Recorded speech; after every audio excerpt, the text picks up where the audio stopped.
Hi everyone, welcome back to our channel. నేను మీకు మొన్న చెప్పాను కదండి, మా ఊరు వెళ్తున్నాను పెడన అనేసి. పొద్దున్నే 6:30 కల్లా స్టార్ట్ అయ్యామండి కొండపల్లి నుంచి విజయవాడ నుండి బందర్ నుంచి పెడన, ఇట్లా ఇన్ని బస్సులు మారి వెళ్ళాల్సి వచ్చింది. డైరెక్ట్గా ట్రైన్కి వెళ్తే సరిపోయేది, మాకు ట్రైన్ టైంకి మేము అందుకోలేకపోయాము. ఇదిగోండి మా మావయ్య వాళ్ళ ఇంటికి అయితే వెళ్ళామండి. ఆయన మా నాన్న వాళ్ళ బెస్ట్ ఫ్రెండ్ అండి.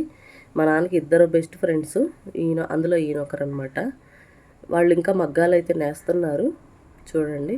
ఇవేంటంటే మంగళగిరి పట్టు చీరలే ఇక్కడ పెడన్లో కూడా నేస్తున్నారండి. నేను వచ్చే ముందే మగ్గానికి చీర అయితే ఎక్కిచ్చారంట చూడండి.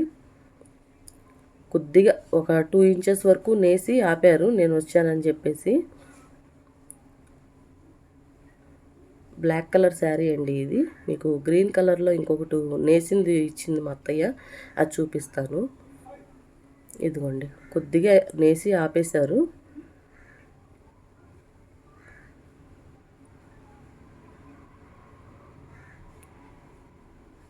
అసలు పూర్వకాలం నుంచి ఉన్న మగ్గాలండి అవి అయితే. ఇదిగోండి పట్టు చీర, మంగళగిరి చీర అండి ఇది. ఒక పోగు పట్టు, ఒక పోగు కాటన్ అయితే ఉంటుంది. 2 సైడ్స్ ఇలా బార్డర్ అయితే వచ్చిందండి చూడండి. మంచి గ్రీన్ కలర్, ఎంత బాగుందో కదా.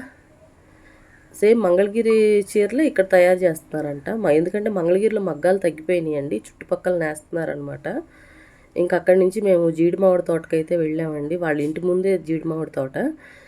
ఇదివరకైతే అసలు అక్కడ ఇల్లులు ఉండేవి కాదు, అన్నీ అక్కడ పూరిళ్ళు అక్కడొకటి ఉండేవి, పెద్ద తోటలు ఉండేవి అనమాట.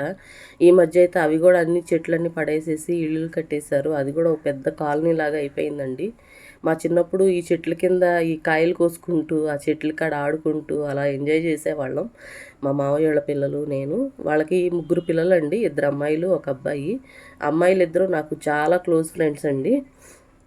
నేను వస్తున్నానని చెప్పేసి వాళ్ళని కూడా రమ్మన్నాను. కాకపోతే ఒక అమ్మాయి రాలేదు, ఇంకొక అమ్మాయి వచ్చింది. ఇద్దరం కలిసి బాగా చిన్ననాటి ఇవన్నీ గుర్తు చేసుకుంటూ ఆ చెట్ల కింద బాగా ఆడుకున్నాము. ఇదిగోండి మా అత్తగారు అయితే ఇదిగోండి దులిపేస్తున్నారు, చెట్టును దులిపారు. మా అబ్బాయి కూడా కాయలన్నీ కోయటానికి చెట్లు ఎక్కి బాగా ఎంజాయ్ చేశాడండి. నాకు ఇష్టం అని చెప్పేసి నేను వెళ్ళినప్పుడల్లా ఇట్లా కాయలు కోసి ఇస్తూ ఉంటారు నాకు. కానీ ఇంత టైం నేను ఎప్పుడు స్పెండ్ చేయలేదు, ఇంకా ఎండగా ఉంటుందని చెప్పేసి ఇంకా అక్కడే ఉండిపోయాను. కానీ బయట ఎంత ఎండ ఉన్నా ఆ చెట్టు కిందకి వెళ్ళంగానే చల్లగా అనిపించిందండి, ఏసీ లాగా అనిపించింది, చాలా బాగుంది. ఇంకా అక్కడి నుంచి మేము ఇంకా కలంకారీ చీరల కోసం వెళ్దామని చెప్పేసి రెడీ అవుతున్నామండి. మా అత్తయ్య ఏమో ఇంకా ఇక్కడ కొన్ని కాయలు ఉంటాయి, అవి కూడా చూద్దాం ఉండు అని చెప్పని వెళ్ళారనమాట. చెట్టు ఏంటంటే ఎంత ఎత్తు ఎదిగినా కూడా కింద నుంచి చెట్టు ఉంటుందండి. ఇదిగోండి చాలా మనం చేత్తో కోసుకునేలాగా నేల కానేటట్టే ఉన్నాయి ఈ కొమ్మలు అయితే. ఇదిగోండి ఇదంతా పూతండి.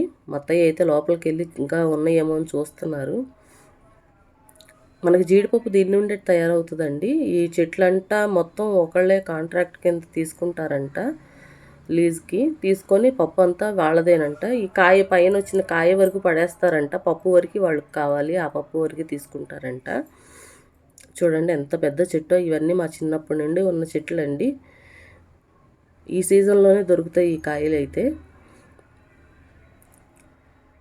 చూడండి చెట్టు నిండా కాయలు ఎర్రగా ఎంత బాగున్నాయో, చూస్తుంటే నోరు ఊరిపోతుంది.